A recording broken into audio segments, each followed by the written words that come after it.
আসসালামু আলাইকুম ওরহমতুল্লাহি ওয়াবারাকাতুহু। দেয়ালে পিঠ ঠেকে গেছে, আপনি আর কোনো দিশা খুঁজে পাচ্ছেন না, কেউ আপনার পাশে নেই।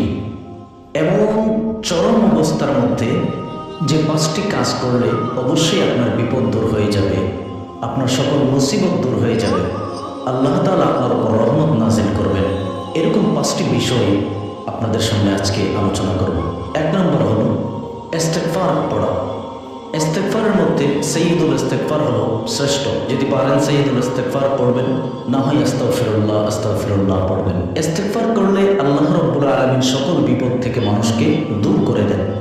দ্বিতীয় নম্বর হলো দুরূদ শরীফ পড়া। আল্লাহুম্মা সাল্লি আলা মুহাম্মাদিন ওয়া আলা আলি মুহাম্মাদ ওয়া বারিক ওয়াসাল্লিম, বা সবচেয়ে ছোট সাল্লাল্লাহু আলাইহি ওয়াসাল্লাম সাল্লাল্লাহু আলাইহি ওয়াসাল্লাম। দুরূদ শরীফ যদি পড়েন, দুরূদ শরীফ এমন একটি আমল, অন্য সকল আমল কবুল না হলেও দুরূদ শরীফ কবুল হয়। আল্লাহ তাআলা বান্দার দুরূদ শরীফকে অবশ্যই কবুল করে থাকেন।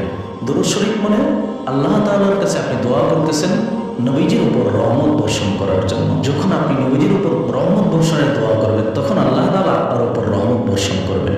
এতে করে আপনার সকল বিপদ আপদ দূর হয়ে যাবে।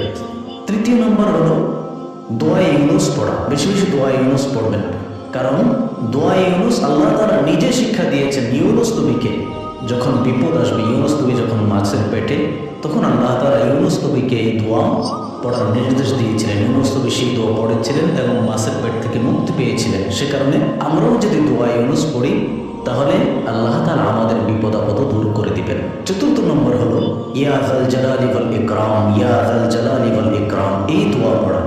পঞ্চম নম্বর হাসবুনাল্লাহ হাসবুনাল্লাহ হাসবুনাল্লাহ, এই দোয়া পড়া।